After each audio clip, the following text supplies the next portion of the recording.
운전하고 갈 때나 길을 갈 때, 사람들의 모습을 이렇게 관심을 갖고 관찰할 때가 있습니다. 그래서 운전을 하면서 가는 사람을 보기도 하고요. 또 길가에 걸어가는 사람을 볼 때도 있고, 또 은행 같은 데 가면은 그 줄을 서서 기다리고 있는 사람들을 쳐다보기도 하고요.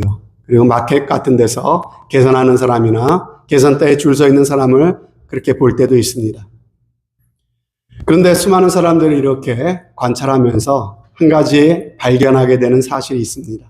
그것은 그 많은 사람들 가운데 정말 행복해 보이고 밝아 보이고 평안해 보이는 사람은 그다지 많지 않다. 아니 어쩌면 찾아보기가 힘들다라고 하는 것입니다. 왠지 대부분이 그 얼굴이 어두워 보여요. 그리고 뭔가 근심이 있고 그리고 뭔가 짓눌린 것 같은 그러한 눈빛과 표정들을 많이 볼 수 있습니다. 여러분 다른 사람 생각하지 마시고 만약에 제가 길을 가다가 여러분들을 보게 되었다면 여러분들의 표정은 과연 어떤 표정이겠습니까?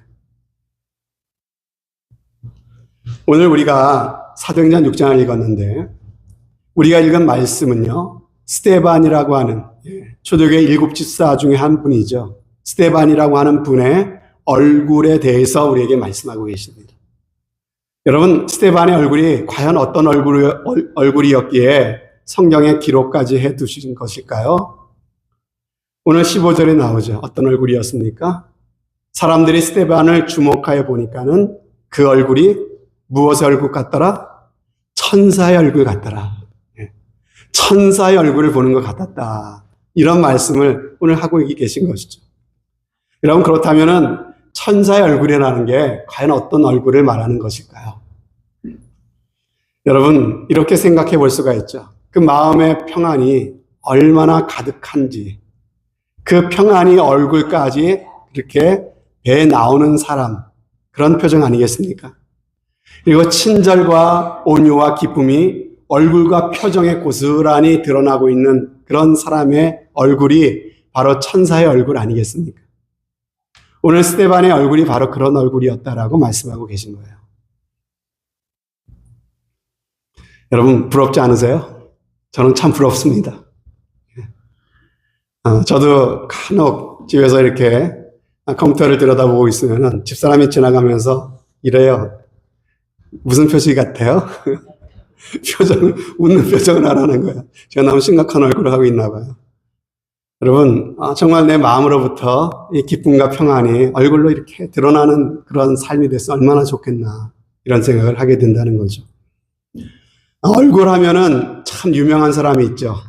누굽니까? 바로 이 사람입니다.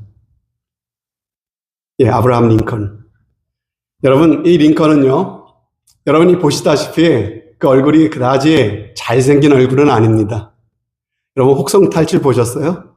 마치 그 영화에서는 남직한 얼굴처럼 보이지 않습니까? 하루는 이 링컨이 국회에서 연설을 할 때 일이었습니다. 한참 연설을 하고 있는데 반대측 당에 그 한 사람이 벌떡 일어나더니 손가락질하면서 소리를 칩니다. 링컨 당신은 두 얼굴을 가진 위선자요! 이렇게 소리를 쳤답니다. 여러분 굉장한 모욕입니다. 그 많은 사람들이 보는 앞에서 어떻게 감히 대통령이 연설을 하고 있는데 그 앞에다 대고 당신은 두 얼굴을 가진 위선자요 이렇게 말할 수가 있습니까? 굉장한 모욕이죠. 그런데 링컨은 그 말을 듣고 웃으면서 이렇게 대답을 했다고 합니다.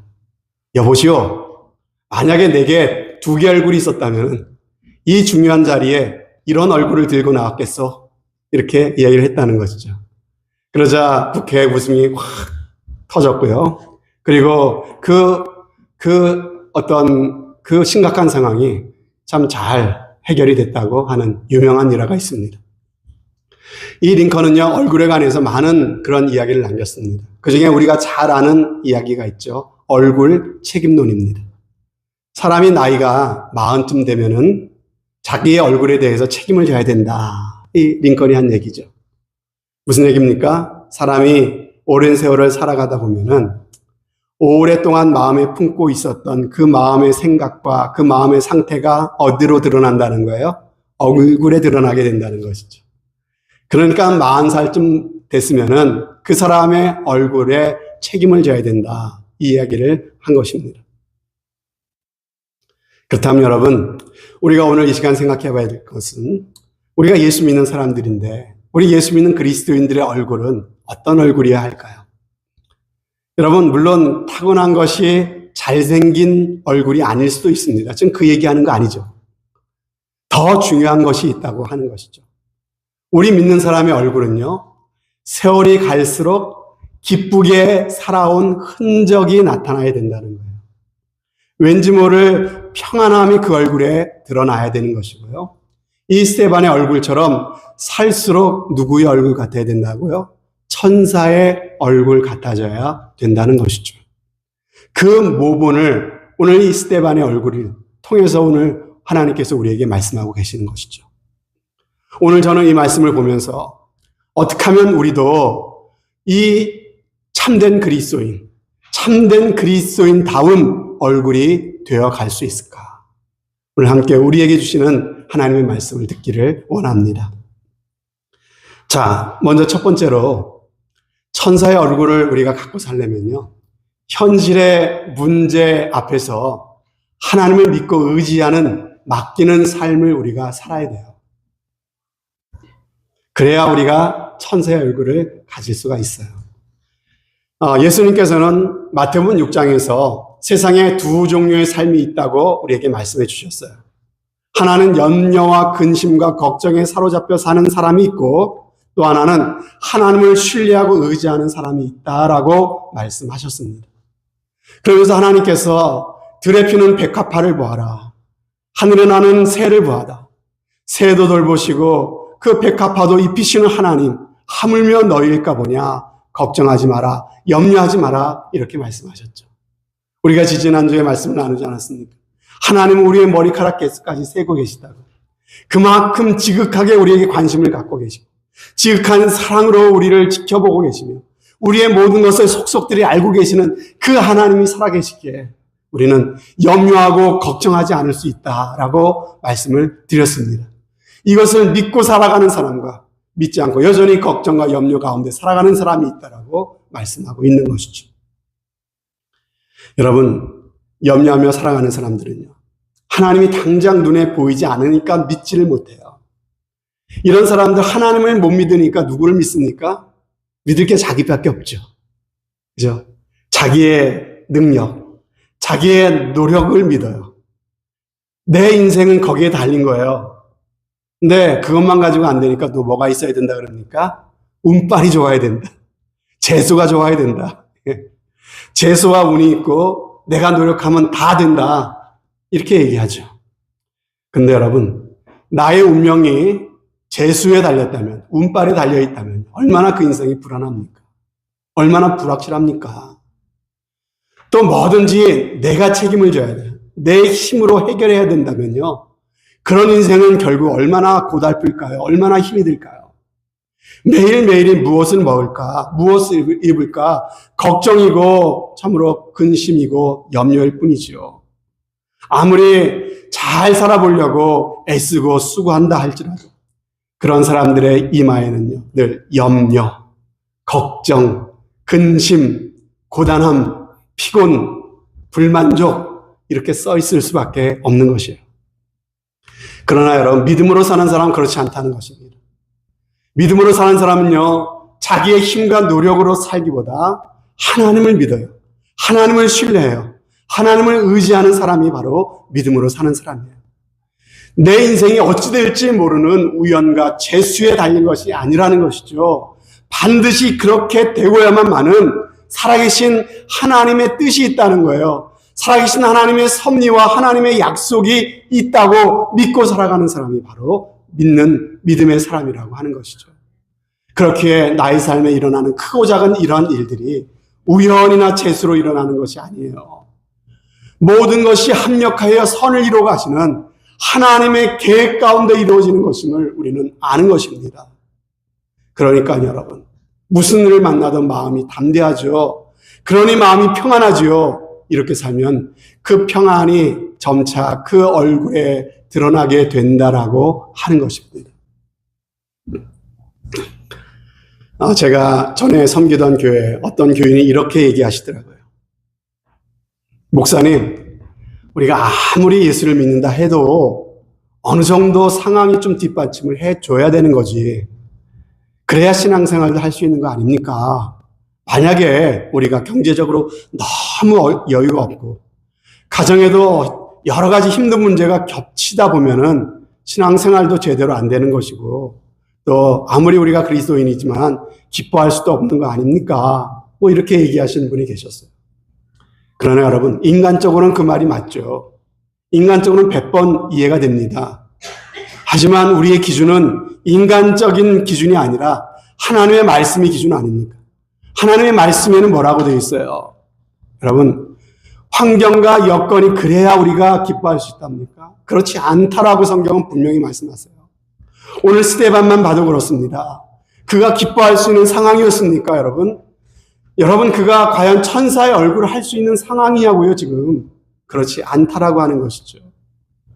그는 지금 주님께서 맡기신 복음 열심히 증거한 것밖에 없는데 그것 때문에 사람들의 미움을 받습니다. 그것 때문에 누명을 쓰고 모함을 받습니다.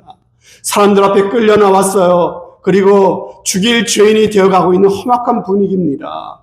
사람들이 그 스데반을 둘러싸고 급기야 죽여라 그러면서 돌을 들어 돌을 집어 던지고 있는 그런 상황입니다. 바로 그러한 상황 가운데 그 스데반의 얼굴을 보니까 어떤 얼굴이라고요? 천사의 얼굴과 같았다. 그런 상황에 천사의 얼굴이라고 말씀하십니다. 여러분, 이런 스데반의 모습이 여러분은 이해가 되십니까? 이해가 되세요? 여러분, 이게 어떻게 그래 사람이 전혀 공감도 안 되고 이해가 안 되는 사람은요, 아직 믿음의 비밀을 아직은 깨닫지 못하신 분들입니다. 정말 믿음의 비밀을 아는 사람이라면요, 이해가 되셔야 돼요. 그럴 수도 있겠구나. 이게 공감이 되셔야 돼요. 그래야 정말 예수 믿는 사람이에요. 무엇이 그를 이렇게 평안하게 했을까요? 과연 그렇게 될 수 있었던 비결이 뭘까요? 이것이 바로 살아계신 하나님을 믿는 그 신뢰, 그 믿음, 그 믿음의 힘인 줄로 믿습니다. 여러분, 내가 비록 억울하게 비난을 받고 내가 지금 돌에 맞아도 하나님이 지금 나와 함께 계시다는 거예요. 그래서 어떻게 했습니까? 하늘문이 열리지 않습니까? 그 죽어가는 상황에 돌에 맞아 하늘문이 열리고 주님이 일어서셔서 그런 그 스데반을 맞이하고 있는 그것을 영의 눈이 열려서 보잖아요. 그러니 그의 얼굴이 천사 같을 수가 있었던 것이죠. 하나님이 끝까지 나를 지키시고 나를 책임져 주신다고 하는 그 상황, 그 믿음, 죽음을 앞둔 그 상황 속에서도 그는 그 믿음을 지키고 있었던 것이에요. 저들은 내 몸을 돌로 쳐 죽일 수 있을지는 몰라도 내 영혼만큼은 하나님이 반드시 지켜주시고 저 천국으로 반드시 인도해 주실 거라고 하는 것이죠. 그 하나님을 향한 절대 신뢰 믿음이 스데반의 얼굴을 그 고통 중에서도 천사와 같이 빛나게 할 수 있었다고 하는 것입니다. 사랑하는 여러분, 우리가 이 땅에서 어떤 환경과 여건 속에서도 정말 천사 얼굴을 갖고 살아가기가 참으로 쉽지는 않습니다. 그러나 길이 있습니다. 예수 믿고 하나님의 자녀가 되고 하나님의 사랑받는 자로서 하나님을 믿는 그 믿음과 신뢰가 내 마음 가운데 있다면 우리는 어떠한 형편과 상황 속에서도 기뻐하며 살아갈 수 있는 천사의 얼굴을 닮아가는 그러한 믿음의 비밀을 가진 성도가 될 수 있다고 하는 것입니다. 여러분, 정말 그러한 사람이 되고 싶지 않으세요? 그렇다면 마셔도 목마르게 되는 그 헛된 것을 쫓아 살기보다는 영원한 생명수 되시는 우리의 배에서 강같이 솟아나는 기쁨과 평강을 약속해 주신 그 주님을 나의 구주와 주님으로 확실히 믿고 그 예수 그리스도를 나에게 허락해 주신 하나님을 믿음으로 바라보는 삶을 살아가시는 여러분들 꼭 되어 주시기를 주님의 이름으로 축복합니다. 자, 그리고 두 번째로 우리가 천사 얼굴을 가지려면요, 성령 충만해야 돼요. 성령 충만. 아무리 하나님의 사랑에 대해서 이야기를 하고 해도요, 이게 결국 우리 마음에 깨달아지고 믿어지는 건 누구의 역사다? 성령님의 역사다. 아는 것만 갖고 안 돼요. 성령이 역사하셔야 됩니다. 그래야 확실히 믿어지는 거예요. 그래야 그렇게 되는 거야. 믿는 대로 되는 거예요. 여러분, 성령 충만이라고 하면요, 여기에 대해서 오해가 참 많아요. 저도 고등학교 다닐 때 목사님이 성령 충만을 위해 기도하라고 하셔서 이렇게 기도했어요. 하나님, 저에게도 성령 충만함을 주세요. 이렇게 기도하면서도 뭔가 찜찜해요. 주시기는 주시는데 너무 세게 주지는 마세요. 이렇게 아마 제가 기도했던 기억이 있습니다. 여러분, 왜 그렇게 기도했겠습니까? 성령을 세게 받았다는 사람, 성령 충만하는 사람을 보니까요, 다들 좀 이상해 보이더라고요. 그 당시에. 비정상처럼 보였습니다. 그런 사람들은 목소리부터 이상했어요. 교회에서 기도만 하면 몸을 막 이리저리 비틀면서 알아들을 수 없는 소리로 막 이렇게 하는 게 도저히 저는 정상으로 보이지 않았습니다. 그런 모습을 보면서 성령 충만하면 저렇게 될 수도 있구나, 이런 생각을 했었던 적이 있었어요. 그런데 성경을 보니까요, 성령 충만이 그게 아니더라고요. 오늘 말씀을 보십시오. 3절에 보니까는 형제들아 너희 가운데서 성령과 지혜가 충만하여, 성령과 지혜가 충만하여 칭찬받는 사람 7을 택하라, 이렇게 말씀하시죠. 자, 또 10절 말씀해 보면은요, 스데반이 지혜와 성령으로 말함을 그들이 능히 당하지 못했다, 이렇게 말씀하시죠. 여러분, 그러니까 무슨 말입니까? 성령 충만이라고 하는 것이 뭐 이상한 신비한 기운 이런 게 아니라, 비정상이 아니라 성령 충만은 곧 지혜 충만이다라고 성경은 그렇게 가르쳐주고 계신 거예요. 오히려 성령 충만하면 사람들에게 어떻게 된다? 칭찬받는 사람이 된다라고 말씀하고 있습니다. 그래서 에베소서에 넘어가서 보면은요, 에베소서에 우리가 잘 아는 말씀 있죠. 술 취하지 말라, 이는 방탕한 것이니 오직 성령의 충만을 받으라, 이렇게 말씀하셨죠. 여러분, 성령의 충만을 받으라 하신 다음에 여러분 계속해서 무슨 말씀하고 계신지 알아요? 성령 충만을 받았으니까 짐 싸들고 기도원에 들어가라, 이렇게 말씀하지 않으세요? 성령 충만을 받았으니까 아픈 사람 있으면 손 얹고 기도해줘라, 이런 말씀도 하지 않으셨어요? 성령 충만 받았으니까 이제 내가 너에게 명하는 저 아프리카 오지에 가라, 이렇게 말씀하신 것도 아니에요? 에베소서에 계속해서 읽어보면요, 성령 충만을 받았으니 계속해서 나오는 말씀이 어떤 말씀이냐면, 너희 아내들아 남편에게 순종하라. 너희 남편들아 내 아내를 사랑해라. 자녀들아 내 부모에게 공경해라. 부모들아 자녀들을 노엽게 하지 말아라. 종들아 상전들을 주님을 대하듯이 대해라. 상전들아 너희 종들에게 공가를 그쳐라. 이런 말씀이 계속해서 나오고 있는 걸 볼 수가 있습니다. 무슨 말입니까? 성령 충만이라는 것이 과연 무엇이란 말입니까? 한마디로 성령 충만하면 어떻게 된다? 관계가 달라진다는 거예요. 관계가 회복된다는 거예요. 우리 주변의 사람들과 관계가 깨어질 때, 그 관계에 갈등이 생기고 비틀어질 때 얼마나 힘들고 어렵습니까? 괴롭습니까? 여러분, 무엇보다 가장 힘들 때는요, 하나님과의 관계가 깨어질 때, 하나님과의 관계가 불편해지면요, 그것이 내 영혼의 평안을 잃어버리게 돼요. 그러면 그것이 고스란히 내 얼굴의 표정으로 드러나게 된다고 하는 것이에요. 여러분, 우리가 아무리 가진 것이 많다고 해도요, 내 집안에서 늘 다툼이 끊이지 않는 그러한 집이라면요, 마음이 어떻게 편하겠습니까? 그래서 잠언에 보면 이런 말씀이 있죠. 고기 반찬을 먹고 다투는 것보다 차라리 풀떼기를 먹고 초가집에 살지언정 화평한 것이 더욱더 나으니라, 이런 말씀이 있어요. 여러분, 그렇습니다. 관계가 깨어진 것이 힘든 거예요. 아무리 돈을 많이 벌어오면 뭐합니까? 남편과 아내의 관계가 틀어져 있다면요, 그곳은 천국이 아니라 지옥이 되고 마는 것 아니겠습니까? 여러분이 지금 성령 충만한가 아닌가를 알기 위해서는요, 내가 방언을 하는가가 여러분 그것은요 두 번째 문제예요. 물론 방언하시기를 원해요. 하지만요 그건 두 번째 문제라는 거예요. 내가 교회에서 무슨 직분을 받았느냐, 내가 성경 말씀 얼마나 많이 알고 꿰뚫고 있느냐, 그런 것도 중요한 게 아니에요. 여러분 가장 중요한 건 여러분의 지금 관계를 한번 돌아보시기를 바랍니다. 여러분 하나님과 바른 관계를 맺고 계십니까? 하나님과 친밀한 관계를 갖고 계십니까? 아버지 하면 주님이 여러분 옆에 계신 것 같으세요? 여러분과 여러분 주변에 가까운 사람들과의 관계는 어떻습니까? 그들과 정말 좋은 관계를 갖고 계십니까? 만약에 그렇다면 여러분은 성령 충만하신 거예요. 그러면 여러분, 사람들이 왜 그렇게 불안해합니까? 왜 그렇게 어둡고 힘들게 삽니까? 그 이유는요, 성령에 충만하지 않기 때문에 그래요. 여러분, 저와 여러분의 생애가 성령님의 다스림과 인도를 온전히 받는 삶이 꼭 되시기를 바랍니다. 성령 충만해야 돼요. 근데 반대로 성령 충만하지 않으면 사람이 어떻게 됩니까? 자기의 감정대로 살죠.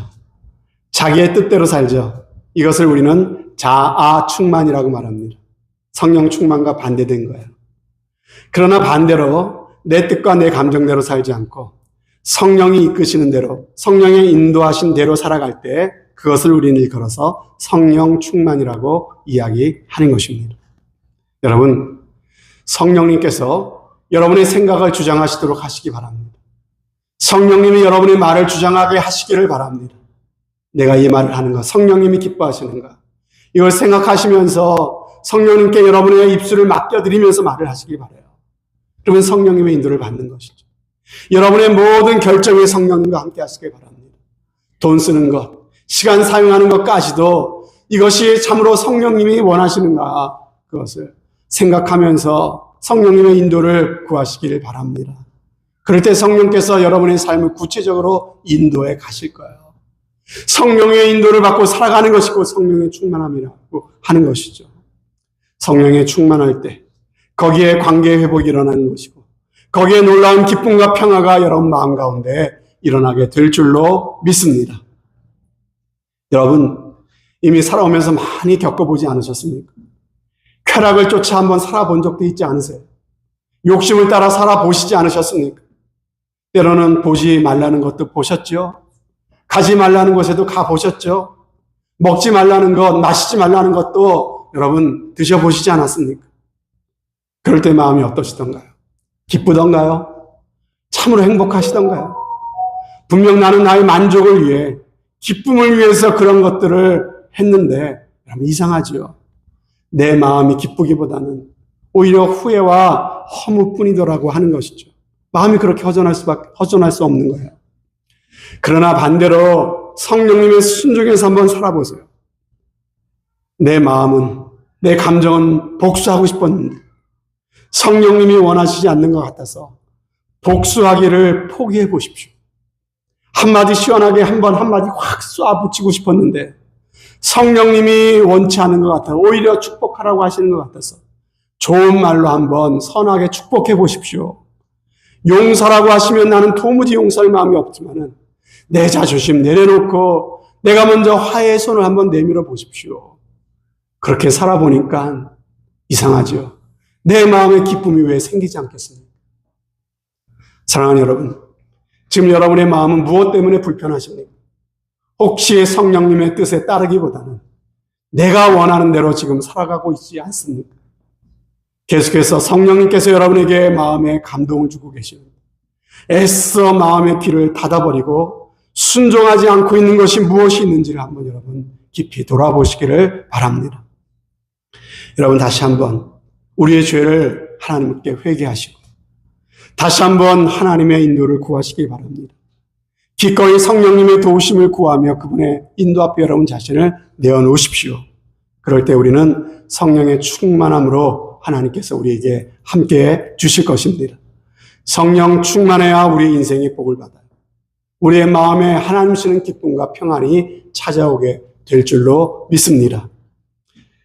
그리고 마지막 세 번째로 하나님의 은혜를 충만하게 받아야 우리가 천사의 얼굴을 닮아갈 수가 있습니다. 여러분, 오늘 8절 상반절에 보면요, 스데반이 은혜와 권능에 충만하였다 그랬어요.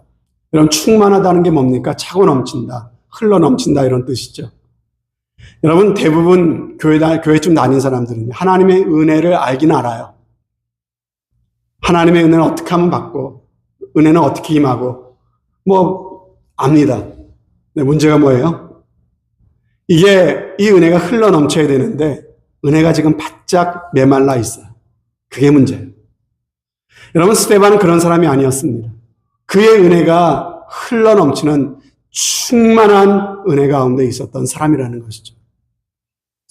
여러분, 우리 인간은요, 누군가에게 상처를 받고 살아요. 또 누군가에게 상처를 주면서 삽니다. 어릴 때 부모가 무심코 던진 한마디에 마음에 꽂혀갖고 평생 상처로 안고 살아가는 사람도 있죠. 남모르게 지은 죄 때문에 주름이 졌어요, 마음에. 그래서 상처와 죄책감을 갖고 살아가는 사람도 많이 있습니다. 중요한 것은 이러한 것들은 우리의 얼굴을 어둡게 만든다는 것이에요. 그러면 무엇으로 우리가 이런 상처를 치유할 수가 있을까요? 죄의 흔적이 있고 힘든 삶의 무게를 견뎌온 그러느라고 내 마음에 진 주름살들이 무엇으로 펴질 수 있고 무엇으로 지어질 수 있을까요? 이 모든 것들은 하나님의 은혜로만 치유될 수 있습니다. 여러분, 저는 저희 아이들이 어렸을 때 제가 칼렉시코에서 살았죠. 칼렉시코에서 샌디에고까지 한 2시간 정도 거리니까는 여름철이 되면은 한 번씩 아이들을 데리고 샌디에고 바닷가에 가서 이렇게 시간을 보내곤 했습니다. 그러면은 비치에다가 파라솔을 치고 거기에 의자를 펴놓고 앉죠. 아이들은 이제 그 바닷가에서 나가서 물놀이를 하다가 이제 또 나와서 모래를 가지고 놉니다. 예, 그러면은 모래 성을 쌓고 막 굴을 파고 아이들과 함께 즐거운 시간을 갖는 것이죠. 그러면 오후 시간이 되면은요, 밀물이 이제 조금씩 이 물이 들어옵니다. 그래서, 급기야 이제 파도가 우리가 애써 만들어 놓은 모래성을 이렇게 쓸고 지나가죠. 이렇게 쓸고 지나가면 어떻게 됩니까? 다 무너지는 거예요. 그렇게 파도가 몇 번 왔다 갔다 하면요, 우리가 놀았던, 우리가 애써 파놓았던 모든 흔적들이 참으로 누가 빗자루질을 해도 그렇게 깨끗하게 할 수 없습니다. 깨끗하게 지워지는 거예요. 깨끗하게. 여러분, 저는 그 모습을 보면서 생각했습니다. 그렇구나. 하나님의 은혜가 이와 같구나. 하나님의 은혜의 파도가 휩쓸고 지나가면 내 삶의 온갖 수많은 흔적들이 온데간데 없이 사라지겠구나. 수많은 죄악의 주름들, 상처들, 참으로 흔적도 없이 깨끗하게 되겠구나. 이런 생각을 한 적이 있었어요. 여러분, 우리가 받은 상처들과 세월의 흔적들이 여전히 우리를 힘들게 하는 이유가 뭡니까? 여전히 그게 나를 참으로 어둡게 만든 이유가 뭐예요? 하나님의 은혜가 충만하지 않아서, 하나님의 은혜의 파도가 내 심령을 휩쓸고 지나가지 않아서 그런 것이에요. 그러나 여러분, 하나님의 은혜가 얼마나 놀랍습니까? 파도가 모래 위의 모든 흔적들을 깨끗이 씻어갈진대, 하물며 그 바다를 만드신 하나님, 그 파도를 지으신 하나님의 은혜가 우리의 마음속의 죄와 상처들을 깨끗하게 하시지 않으시겠습니까? 여러분, 우리가 믿는다고 하면서도 여전히 기쁘게 살아가지 못하는 이유, 평안을 누리지 못하는 이유는요, 바로 이 하나님의 은혜의 파도가 내 심령에 밀려들지 않기 때문에 그렇습니다. 여러분, 하나님의 은혜의 파도에 여러분 자신을 내어 맡기시기를 바랍니다. 여러분 스스로를 그렇게 힘들게 만드지 마세요. 하나님의 은혜에 맡기십시오. 하나님의 은혜만이 여러분의 심령을 새롭게 하실 수 있습니다. 하나님은 지금 이 순간에도 우리에게 하나님께서는 은혜의 파도를 우리에게 보내고 계세요. 말씀을 통하여 하나님께서는 끊임없이 우리에게 다가오십니다. 은혜로 다가오세요. 은혜의 파도로 다가오십니다. 나는 너를 사랑한다. 내가 너를 택하였노라. 너에게 많은 허물이 있을지라도 나는 너의 모습 그대로를 사랑하기로 작정했고, 그럼에도 불구하고 창세전에 너를 나의 사랑받는 자녀로 택하였노라. 나는 너를 위하여 나의 독생자를 아낌없이 십자가에 내어 주오노라. 그러므로 너는 나의 보배롭고 존귀한 자녀란다. 나의 사랑, 나의 어여쁜 자야. 내가 너로 인하여 기쁨을 이길 수 없고 즐거움을 주체할 수가 없구나. 성령에서 계속해서 우리에게 그 감당할 수 없는 은혜의 파도로 우리에게 다가오고 계시는 것이 바로 하나님의 사랑과 은혜 아니겠습니까? 여러분, 그 은혜의 마음의 문을 여시기 바랍니다. 마음 가득히 그 은혜를 받아들이시는 여러분들 되시기를 바랍니다. 지금 여러분 마음속에 무엇이 상처로 남아있습니까? 무엇이 여러분의 평안을 빼앗아가고 있습니까? 오늘 일어서십시오. 언젠가 되겠지가 아닙니다. 오늘 일어서십시오. 그 은혜의 파도 앞에 여러분의 아프고 무겁고 상처받은 마음을 내어 맡기시기를 바랍니다. 여러분이 범했던 죄가 아무리 크고 중하다 할지라도, 여러분이 받은 상처가 아무리 깊고 참으로 심하다 할지라도, 여러분이 지금까지 견뎌온 삶의 무게가 아무리 무겁고 힘들다 할지라도 그 은혜의 파도 앞에 여러분 자신을 내어 맡기기만 한다면 그 은혜가 여러분을 반드시 새롭게 할 줄로 믿습니다. 진홍과 같은 죄라도 누군가 같이 하실 것입니다. 주홍과 같은 죄라도 양털과 같이 해 주실 줄로 믿습니다. 만약에 여러분 중에 한 사람이 정말 오늘 이 말씀이 그 영으로 믿어지고 그리고 이 말씀이 생명의 역사로 여러분 영혼 가운데 역사하셔서 여러분이 정말 그 말씀으로 말미암아 여러분의 얼굴이 천사와 같은 얼굴로 오늘부터 그렇게 바뀌어 간다고 한번 생각해 보십시다. 어떤 일이 벌어질까요? 어떤 일이 벌어질까요? 여러분 한 분 때문에 여러분의 가정이 분위기가 달라질 것입니다. 남편이 얼굴이 바뀌면 아내가 행복해지고요. 엄마의 얼굴이 바뀌면 자녀가 행복해지지 않겠습니까? 여러분 우리 교회도 마찬가지일 거예요. 여러분 한 사람 때문에 우리 교회 분위기도 새로워질 것입니다. 저는 바라기에 오늘 바로 그 한 사람이 바로 당신이 되시기를 바랍니다. 그래서 여러분 때문에 여러분의 가정이 행복해지길 바라고요. 여러분 때문에 우리 유마 한인교회가 이 세상의 천국을 전하는 교회, 이야기하는, 설명하는 교회가 아니라 이 세상에 천국을 보여줄 수 있는 교회, 바로 여러분 한 사람 때문에 그렇게 되어가는 귀한 은혜가 꼭 있으시기를 주님의 이름으로 축원드립니다. 아멘. 좋으신 우리 아버지 하나님,